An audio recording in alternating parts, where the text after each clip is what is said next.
सपा और कांग्रेस के बीच में सीटों को लेकर जो समझौता हुआ है उसमें उत्तर प्रदेश में 63 सीटों पर तो समाजवादी पार्टी लड़ेगी और 17 सीटों पर कांग्रेस के जो उम्मीदवार हैं वो चुनाव लड़ेंगे। लेकिन एक नगीना सीट है, उसको लेकर अभी तक कोई भी घोषणा नहीं हुई है। इसके अलावा कुछ सीटें और भी हैं जहां पर भीम आर्मी और आज़ाद समाज पार्टी के जो नेता हैं वो अपनी दावेदारी कर रहे थे। हमारे साथ आज बातचीत करने के लिए भीम आर्मी के जो प्रमुख राष्ट्रीय महासचिव हैं कमल मालिया और इसके अलावा जो भीम आर्मी के जो अन्य कार्यकर्ता हैं वो यहाँ मौजूद हैं, उनसे हम यहाँ बात करेंगे। पहले कमल मालिया से सवाल कर लेते हैं। 63 और 17 पर बातें हुई हैं लेकिन नगीना सीट पर तो कोई बात हुई नहीं जहाँ पर शेखर भाई चुनाव लड़ना चाह रहे हैं। सबसे पहले तो आपके चैनल के माध्यम से सभी देशवासियों को परम संत श्री गुरु रविदास जी की प्रकाश पर्व की बहुत बहुत बधाइयाँ।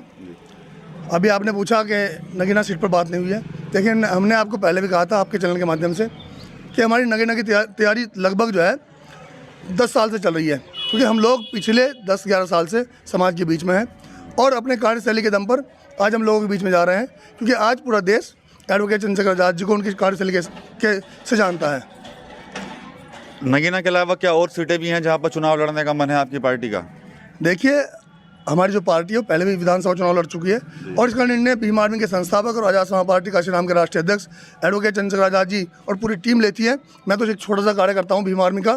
और हाँ, इतना आपको जरूर बताऊँगा कि भीम आर्मी और भारत एकता मिशन आज़ाद समाज पार्टी काशीराम के राष्ट्रीय अध्यक्ष एडवोकेट चंद्रशेखर आज़ाद जी नगीना लोकसभा जीतेंगे, पक्का जीतेंगे, क्योंकि आज प्रकाश पर्व है गुरु जी का और बिजनौर की जनता बेहद प्यार और स्नेह जो है एडवोकेट चंद्रशेखर आज़ाद जी को दे रही है और वहाँ का मुस्लिम दलित बहुजन समाज संपूर्ण उनके साथ है, आज़ाद समाज पार्टी के साथ है। 22 का जब विधानसभा चुनाव था उत्तर प्रदेश के अंदर, तब तो तमाम जो नेता थे वो अपने साथ लिए उनको घूमते थे। लेकिन अब चूंकि इंडिया गठबंधन भी हुआ है, ना तो गठबंधन की किसी मीटिंग में न्योता मिला है।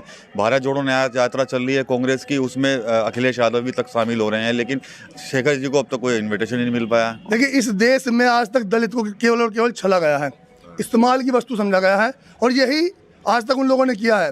लेकिन अब मैं आपको बता दूं, आज एक ऐसा चेहरा है एडवोकेट चंद्रशेखर आज़ाद जी जिसे पूरा देश नहीं पूरा संसार जानता है। आज अगर भीम आर्मी भारत एकता मिशन का प्रत्येक कार्यकर्ता इस बहुजन समाज के मान सम्मान स्वाभिमान की बात करता है तो बहुजन समाज भी आज भीम आर्मी भारत एकता मिशन पर और आज़ाद समाज पार्टी पर विश्वास करता है। रही बात उनको लेने की एडवोकेट चंद्रशेखर आज़ाद जी को, तो कुछ लोग डरते हैं। उन्हें पता है कि अगर ये बंदा इस देश की लोकसभा में पहुँच गया तो हम सबकी रोटियाँ और हमारी सबकी दुकानें बंद हो जाएगी, उसमें अन्य पार्टियाँ हैं। कांग्रेस और सपा को भी इस बात का डर है क्या? सभी को डर है। कोई नहीं चाहता कि दलित का बच्चा आगे बढ़े, कोई नहीं चाहता कि ऐसा अम्बेडकरवादी लोकसभा में जाए जो इस बहुजन समाज की आवाज़ को बुलंद तरीके से उठा सके। सब लोग डरते हैं, सबको अपना खतरा है। लेकिन हम आपको बता दे रहे हैं कि इस बार बिजनौर की जनता ने लोकसभा की जो लोकसभा नगीना है उसकी जनता ने सबने ठाना है केतली वाला बटन दबा करके एडवोकेट चंद्रशेखर आज़ाद जी को इस देश की लोकसभा में पहुंचाना है।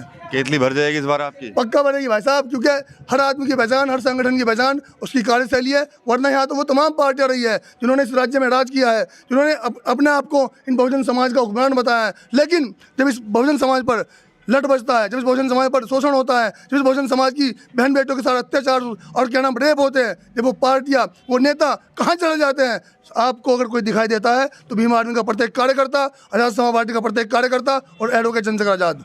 राजस्थान और मध्य प्रदेश में भी आप लोगों ने पूरा दमखम दिखाया था, तो क्या लगता है कि उत्तर प्रदेश में भी कई सीटों पर आप अपने दिखाने वाले हैं? हाँ, तो रिजल्ट सामने है। राजस्थान में देख लीजिए आप, जिस पार्टी के 8 विधायक थे राजस्थान में, उस पार्टी को 2,10,000 मिल रहा है और हमारा कोई विधायक नहीं था, हमें मिल रहा है 3,65,000। जिस पार्टी के मध्य प्रदेश में विधायक थे उनको मिल रहा है 70,000, हमें मिल रहा है 1,70,000। तो ये जनता का विश्वास तो है। जनता आज एडवोकेट चंद्रशेखर आज़ाद जी को अपना नेता मान चुकी है और इसका रिजल्ट 2024 में आपके सबके सामने आएगा। ठीक है, और कार्यकर्ता भी उनसे बात करेंगे। क्या लगता है कि जो कांग्रेस और सपा इस वक्त पूछ नहीं रही है तो क्या किस बात का डर है उन्हें? डर तो वो इसी बात का है, जैसे बीजेपी है ऐसे कांग्रेस है। वो 60 साल तक उन्होंने राज किया, उन्होंने हमें आगे बढ़ने नहीं दिया। लेकिन ये है कि चंद्रशेखर भाई आवाज़ उठाएंगे, हम भी उनके साथ ही हैं। जी, तो क्या लगता है नतीजे क्या रहेंगे इस बार? नतीजे सही रहेंगे, वो तो जनता अपने आप को देखेगी जी, हम भी उनके साथ हैं। ठीक है, आप क्या कहेंगे शेखर भाई को लेके? फिलहाल तो पॉलिटिक्स में इतना कोई इंटरफेयर नहीं है, लेकिन हम भाई के साथ हैं हम। जी, तो क्या लगता है कि नतीजे क्या रहेंगे इस बार? शेखर भाई के फेवर में रहेंगे, कैसे रहेंगे? उनका काम है देखो मेहनत करना, वो मेहनत कर रहे हैं बिल्कुल सही तरीके से। रिजल्ट तो गुरु महाराज जी के पास है, तो इस वजह से अपना काम करो। अगर रिजल्ट सही रहा तो अच्छी बात है जी, बिल्कुल। जी, तो अभी क्या आप उनका काम मेहनत करना है, वो अपना मेहनत भी बिल्कुल 100% अपना दे रहे हैं हमें, तो इसलिए रिजल्ट फिर सही मिलना चाहिए। शेखर भाई का क्या कुछ है, अभी कोई पार्टी ने कुछ तय किया और मीटिंग कब तक हो जाएगी, कब तक आप अपनी सीटों को लेकर घोषणा वगैरह कर देंगे ये सब? हमारी जो पार्टी है यहाँ वो सब बैठ करके सब तय होगा और ये तय हो चुका है। फिलहाल हमारा जो है नगीना विधानसभा टारगेट है और नगीना लोकसभा जीत करके हम लोग, सॉरी विधानसभा बोल गया, नगीना लोकसभा जीत करके हम लोग उन ताकतों को, जिन ताकतों ने इस उत्तर प्रदेश पर राज किया, इस देश पर राज कर रहे हैं, इस बहुजन समाज को अपना गुलाम समझते हैं, उनके मुंह पर एक जोरदार तमाचा होगा। और ये होगा कि एक ऐसा लीडर, एक ऐसा नेता, एक ऐसा बेटा बहुजन समाज का, जो बहुजन समाज की बात करता है, जो उनके मान सम्मान स्वाभिमान की बात करता है। और तमाम वो दल जिन्होंने इस बहुजन समाज को आज तक लूटने का काम किया, भ्रमित करने का काम किया, मैं उन तमाम दलों से कहना चाहता हूँ, आखिर कैसा डर है आपको, आखिर क्यों डरते हैं आप चंद्रशेखर आजाद जी के लोकसभा पहुँच जाने से? लेकिन अब बहुजन समाज समझ चुका है और बहुजन समाज अगर इस देश में किस पर विश्वास करता है तो है एडवोकेट चंद्रशेखर आजाद, भीम आर्मी भारतीय एकता मिशन और आजाद समाज पार्टी का श्रीराम।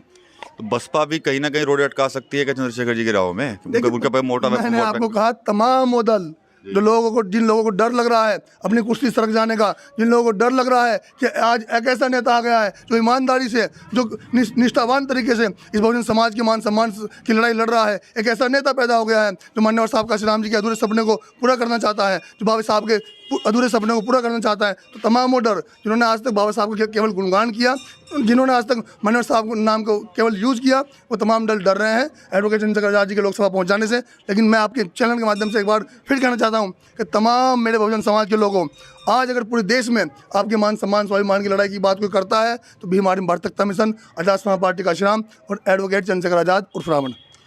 तो साफ तौर पर जो भीम आर्मी के राष्ट्रीय महासचिव हैं, प्रमुख महासचिव कमल वाले का कहना यही है कि शायद जो विपक्षी दल हैं उनको डर है कि कहीं चंद्रशेखर आज़ाद जो हैं वो लोकसभा ना पहुंच जाएं और उनका अपना एक जनाधार ना बढ़ जाए, और यही वजह मान रहे हैं कि शायद अभी तक किसी पार्टी ने उनसे संपर्क नहीं किया, लेकिन ठानी हुई है कि नगीना लोकसभा चुनाव लड़ना है। हालांकि सूत्र यह भी बता रहे हैं कि सिर्फ नगीना ही नहीं, उत्तर प्रदेश की कई लोकसभा ऐसी हैं जहाँ पर इंडिया गठबंधन को पूरी तरह से एक तगड़ा झटका देने की तैयारी जो है वो चंद्रशेखर आज़ाद ने कर ली है, क्योंकि हाल ही के दिनों में जब गठबंधन हुआ तब से लेकर अब तक ना तो उनको किसी मीटिंग में बुलाया गया है, भारत जोड़ो न्याय यात्रा चल रही है, अखिलेश यादव उसमें शामिल हो रहे हैं, लेकिन चंद्रशेखर आज़ाद को अभी तक वो इन्विटेशन नहीं मिला है। तो कहीं ना कहीं साफ तौर पर जो इनकी पार्टी के जो नेता हैं उनका यही कहना है कि जो तमाम दल हैं वो डरे हुए हैं, उनको सिर्फ डर इस बात का है कि कहीं दलित का बेटा लोकसभा ना पहुंच जाए। TV9 यूपी के लिए सहारनपुर से विकास कपिल।